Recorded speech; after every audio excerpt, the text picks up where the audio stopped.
ദൈവത്തിന് മഹത്വമുണ്ടാകട്ടെ. ക്രിസ്തു എന്ന രക്ഷകൻ മത്തായി സുവിശേഷം 1:23 കന്യക ഗർഭം ധരിച്ച ഒരു മകനെ പ്രസവിക്കും, അവന് ദൈവം നമ്മോടുകൂടെ എന്ന അർത്ഥമുള്ള ഇമ്മാനുവേൽ എന്ന് പേർ വിളിക്കും. മത്തായി സുവിശേഷം 1:21 അവൾ ഒരു മകനെ പ്രസവിക്കും, അവൻ തൻ്റെ ജനത്തെ അവരുടെ പാപങ്ങളിൽ നിന്നും രക്ഷിക്കും, അതുകൊണ്ട് നീ അവന് യേശു എന്ന് പേരിടണം. അപ്പോൾ മനുഷ്യരുടെ പാപം, അവൻ്റെ പാപം വലുതാണെന്നും പാപം അവനെ ദൈവസന്നിധിയിൽ നിന്ന് അകറ്റിക്കളയുന്നെന്നും പാപം കാരണം മനുഷ്യനെ ദൈവത്തിൻ്റെ മുഖം മറച്ചു കളയുന്നു എന്നും ഇവിടെ നാം മനസ്സിലാക്കുന്നു. പാപം കാരണം മനുഷ്യന് ദൈവമുഖം കാണുവാൻ സാധ്യമല്ല എന്നാണ് ഇവിടെ പറഞ്ഞിരിക്കുന്നത്. എന്നാൽ ദൈവത്തെ അറിയുവാൻ തക്കവണ്ണം, ദൈവത്തെ മനസ്സിലാക്കുവാൻ തക്കവണ്ണം, ദൈവവുമായിട്ട് ഇടപെടുവാൻ തക്കവണ്ണം ദൈവം പറയുവാണ്, ഞാൻ അവരുടെ പാപങ്ങളിൽ നിന്ന് രക്ഷിക്കും, അതുകൊണ്ട് നീ അവന് യേശു എന്ന് പേർ വിളിക്കണം. അപ്പോൾ യേശു എന്ന് പേര് വിളിക്കുമ്പോൾ പാപത്തിൽ നിന്നും അവരെ വിടുവിക്കുന്ന ഒരു രക്ഷകനെ കുറിച്ചാണ് ഇവിടെ നമ്മോട് പറയുന്നത്. പാപം എന്താണ്? ആദിമകാലത്ത് ദൈവം മനുഷ്യനെ ദൈവത്തിൻ്റെ ഛായയിലും സാദൃശ്യത്തിലും സൃഷ്ടിച്ചതിന് ശേഷം അവരെ പർദീസായിലാക്കി, അവർ നന്മതിന്മകളുടെ വൃക്ഷത്തിൽ നിന്നും ഫലം ഭക്ഷിക്കുകയും അവരുടെ ജീവിതത്തിൽ പാപം കടന്നു വരികയും ചെയ്തു. അവരിൽ ദൈവ തേജസ് നഷ്ടപ്പെടുവാൻ കാരണമായി തീർന്നു. അവർ ദൈവത്തിൻ്റെ തിരുമുമ്പിൽ ദൈവ തേജസ് നഷ്ടപ്പെട്ടവരായി അവരെ കാണപ്പെട്ടപ്പോൾ ദൈവം അതിയായി ദുഃഖിക്കുകയും അവരുടെ അടുത്ത് വരികയും അവരോട്, ആദം നീ എവിടെ എന്ന ചോദ്യം ചോദിച്ചപ്പോൾ ആദം ഒളിച്ചു കളയുകയും ചെയ്തു. അപ്പോൾ പാപം നമ്മുടെ ജീവിതത്തിൽ കടന്നു വന്നാൽ നാം ദൈവസന്നിധിയിൽ നിന്നും ഒളിക്കപ്പെട്ടവരാകും. അല്ലെങ്കിൽ നാം തന്നെ, ദൈവം ഒളിക്കുന്നില്ല, മറിച്ച് നാം ദൈവസന്നിധിയിൽ നിന്നും ഒളിക്കാൻ തിടുക്കം കൂട്ടുന്നതായി കാണപ്പെടുന്നു. അവർ രണ്ടുപേരും നഗ്നരാണെന്നറിഞ്ഞ് അവർ ഒളിച്ചു. കർത്താവ് അവരോട് ചോദിക്കുകയാണ്, കുഞ്ഞുങ്ങളെ, നിങ്ങൾ നഗ്നരെന്ന് നിങ്ങളോട് ആര് പറഞ്ഞു? നിങ്ങളോട് നഗ്നരെന്ന് ആരാണ് പറഞ്ഞത്? കാരണം ദൈവം നഗ്നരായി കാണുവാൻ ആഗ്രഹിച്ചില്ല. ദൈവത്തിൻ്റെ മക്കൾ, സൃഷ്ടികൾ, ദൈവത്തിൻ്റെ സൃഷ്ടി നഗ്നരായി കാണരുതെന്ന് ദൈവം ആഗ്രഹിച്ചു. എന്നാൽ കർത്താവ് അവരോട് ചോദിക്കുന്ന ചോദ്യം ഇതാണ്, നീ നഗ്നനാണെന്ന് ആര് നിന്നോട് പറഞ്ഞു? നമ്മുടെ ജീവിതത്തിൽ വരുന്ന പ്രതിസന്ധികളും പ്രയാസങ്ങളും നൊമ്പരങ്ങളും നെടുവീർപ്പുകളും വീഴ്ചകളും താഴ്ചകളും പാപങ്ങളും നമുക്ക് വന്നു കഴിയുമ്പോൾ പിതാവായ ദൈവം പുത്രനായ യേശുവിനെ നിർത്തിയിട്ട് നമ്മളോട് പറയുകയാണ്, നിന്നോട് ആര് പറഞ്ഞു പാപിയായി ജീവിക്കുവാൻ? നീ പാപിയായി ജീവിക്കുകയല്ല വേണ്ടത്, മറിച്ച് ഒരു വിശുദ്ധനായി ജീവിക്കണമെന്ന് ഞാൻ നിന്നെക്കുറിച്ച് ആഗ്രഹിക്കുന്നു. അതുകൊണ്ട് നീ ഈ ദിവസങ്ങളിൽ കർത്താവായ യേശുവിനെ രക്ഷകനും നാഥനുമായി സ്വീകരിച്ച് അവിടുത്തെ തിരുസന്നിധിയിൽ നീ നിന്ന് ദൈവത്തോട് ചേർന്ന് നടക്കുകയും അവൻ്റെ വിശുദ്ധിയിൽ നീ നിലനിൽക്കുകയും ചെയ്ത് കർത്താവിനെ പോലെ വിശുദ്ധരായി ജീവിക്കണമെന്ന് കർത്താവ് നമ്മെക്കുറിച്ച് ആഗ്രഹിക്കുന്നു. പിതാവായ ദൈവവും അത് തന്നെ ആഗ്രഹിക്കുന്നു. അതുപോലെ തന്നെ ഈ കർത്താവിനെക്കുറിച്ച് ഇവിടെ ഇങ്ങനെ പറയുന്നു, മത്തായി 2:11 വിദ്വാൻമാർ, മറ്റൊരിടത്ത് രാജാക്കന്മാർ എന്ന് പറയുന്നു, അവരുടെ വീട്ടിൽ കടന്നു ചെന്ന് ശിശുവിനെ അമ്മയായ മറിയോടുകൂടി കണ്ട് അവർ സാഷ്ടാംഗം വീണ് അവനെ ആരാധിച്ചു. ക്രിസ്തു ആരാധനയ്ക്ക് യോഗ്യനാണ് എന്ന് നമ്മോടിവിടെ പറഞ്ഞു വെക്കുകയാണ് ഈ വചനം. കാരണം രാജാക്കന്മാർ അല്ലെങ്കിൽ വിദ്വാൻമാർ, അറിവുള്ളവർ, കഴിവുള്ളവർ, പ്രമാണിമാർ, അവരിവിടെ വന്ന് ദൈവത്തെ ഈ യേശുവിനെ മറിയയോടുകൂടി കണ്ട് യേശുവിനെ ആരാധിച്ച് അവർ ആരാധനയ്ക്ക് യോഗ്യനാണെന്ന് നമ്മളോട് പറയുകയാണ് അവിടെ കർത്താവിൻ്റെ വചനം. അവർ ആരാധനയ്ക്ക് അദ്ദേഹം യോഗ്യനാണ്. അവർ സാഷ്ടാംഗം വീണ് അവനെ ആരാധിച്ചു. അപ്പോൾ ആരാധിക്കുന്നതിക്ക് യോഗ്യനായ ക്രിസ്തു, ആരാധനയ്ക്ക് യോഗ്യനായ ക്രിസ്തു.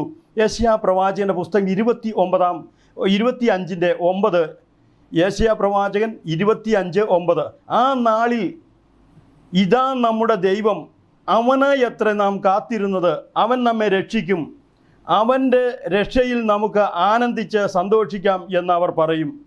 അപ്പോൾ ഈ യേശു ക്രിസ്തുവിനെ കുറിച്ച് യെശയ്യാ പ്രവാചകൻ വളരെ വർഷങ്ങൾക്ക് മുമ്പ് പറയുകയാണ്, ഇതാ അവനായിട്ടാണ് നാം കാത്തിരുന്നത്, അവൻ നമ്മെ രക്ഷിക്കും, അവൻ്റെ രക്ഷയിൽ നമുക്ക് ആനന്ദിച്ച് സന്തോഷിക്കാം. അപ്പോൾ അവൻ്റെ രക്ഷയിൽ നമുക്ക് ആനന്ദവും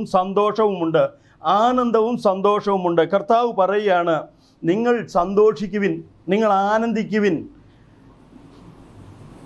നിങ്ങൾ മനസ്സുറപ്പിച്ച്, യെശയ്യാ പ്രവാചകൻ 26:3 മനസ്സ് ഉറപ്പിച്ചിരിക്കുന്നവൻ നിന്നിൽ ആശ്രയം വെച്ചിരിക്കുന്നു. മനസ്സ് ഉറപ്പിക്കണം നമ്മൾ. അതേപോലെ തന്നെ ദൈവത്തിൽ നാം ആശ്രയം വെച്ചുകൊണ്ട് നീ അവനെ പൂർണ്ണ സമാധാനത്തിൽ സംരക്ഷിക്കുമെന്ന് അവർ ദൈവം അവരോട് പറയാണ്, ഞാൻ നിന്നെ പൂർണ്ണ സമാധാനത്തിൽ സംരക്ഷിക്കും. അപ്പോൾ സമാധാനം എന്നുള്ളത് എന്താണ് സമാധാനം?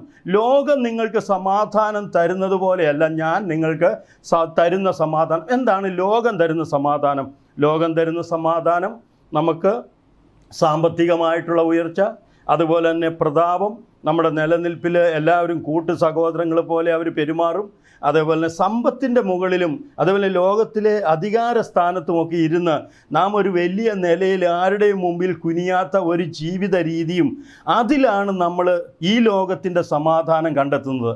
എന്നാൽ കർത്താവ് പറയാണ്, ഞാൻ നിനക്ക് സമാധാനം തന്നിട്ട് പോകുന്നു, ഞാൻ പൂർണ്ണ സമാധാനത്തിൽ നിന്നെ സംരക്ഷിക്കും. സമാധാനം എന്ന് പറഞ്ഞാൽ ഒരു വ്യക്തിക്ക് സമാധാനം ഉണ്ടാവണമെങ്കിൽ അവൻ്റെ ആത്മാവ് സമാധാനം കണ്ടെത്തണം. ആത്മാവിൽ സമാധാനം കണ്ടെത്തി ആ മനുഷ്യൻ ദൈവസന്നിധിയിൽ നിലനിന്ന് അദ്ദേഹത്തിലുള്ള ആ ആത്മാവിൻ്റെ സമാധാനം അദ്ദേഹത്തിൻ്റെ ദേഹിയിൽ സമാധാനമായി തീർന്ന് അത് ശരീരത്തിൽ സമാധാനമായി തീർന്ന്, അപ്പം മനസ്സിൻ്റെ സമാധാനം, അതുപോലെ തന്നെ ശരീരത്തിൻ്റെ സമാധാനം, സൗഖ്യം, ഇതെല്ലാം നമ്മളിൽ വരുവാൻ കാരണമായി തീരണം. ശരീരത്തിൻ്റെ സൗഖ്യം വരുമ്പോൾ അവൻ രോഗത്തിൽ നിന്നും വിടുതലായി. അതുപോലെ തന്നെ ദേഹിയിൽ സമാധാനം വരുമ്പോൾ മാനസിക വിഷയങ്ങൾക്ക് സമാധാനം വന്നു.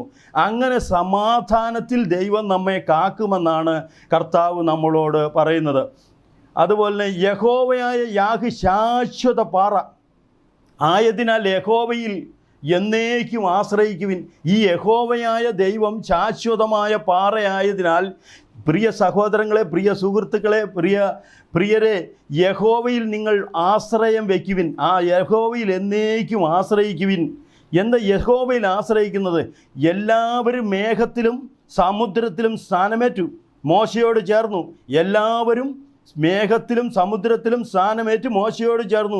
എല്ലാവരും ഒരേ ആത്മീയ ആഹാരം ഭക്ഷിച്ചു.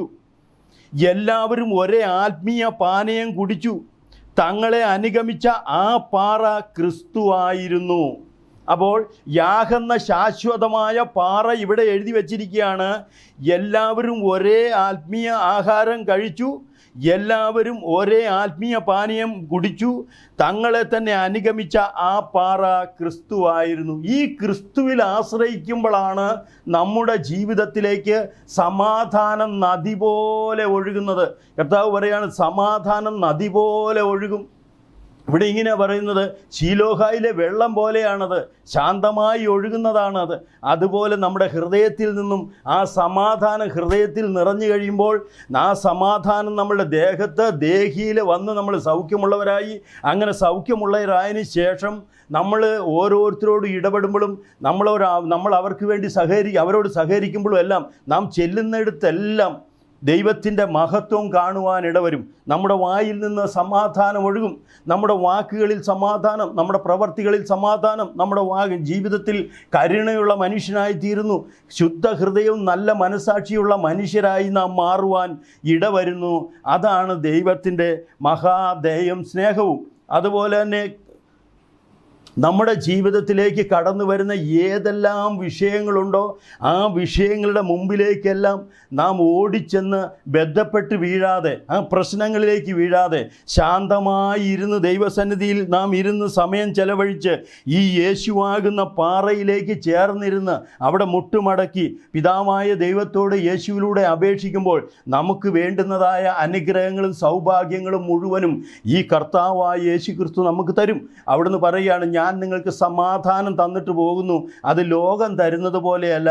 പ്രിയ സഹോദരങ്ങളെ, നമ്മുടെ ജീവിതത്തിലെ എല്ലാ വിഷയങ്ങൾക്കും പരിഹാരമായി നമ്മുടെ മുമ്പിൽ യേശുവിനെ പിതാവായ ദൈവം വരച്ചു കാട്ടിയിരിക്കുന്നു. അവിടുത്തെ രക്തത്താൽ നമുക്ക് വിടുതലുണ്ട്, രോഗസൗഖ്യമുണ്ട്. അവിടുത്തെ സന്നിധിയിൽ നമുക്ക് ആനന്ദമുണ്ട്, സന്തോഷമുണ്ട്, നിത്യതയുണ്ട്, സമാധാനമുണ്ട്. അതുകൊണ്ട് ഈ ജീവിതത്തിലെ യാത്രയിൽ മുഴുവൻ യേശുവിൽ ആശ്രയിച്ച് യേശുവിനെ പോലെ ജീവിക്കുവാൻ നമുക്ക് ഈ ദിവസങ്ങളിൽ കർത്താവിൻ്റെ തിരുസന്നിധിയിൽ നമ്മളെ പൂർണ്ണമായി സമർപ്പിക്കാം. ഈ വാക്കുകളാൽ ദൈവം നിങ്ങളെ ധാരാളമായി അനുഗ്രഹിക്കുമാറാകട്ടെ. കർത്താവിൻ്റെ സന്നിധിയിൽ എൻ്റെ തലയെ വണങ്ങുന്നു, യേശു ക്രിസ്തുവിൻ്റെ നാമത്തിൽ തന്നെ.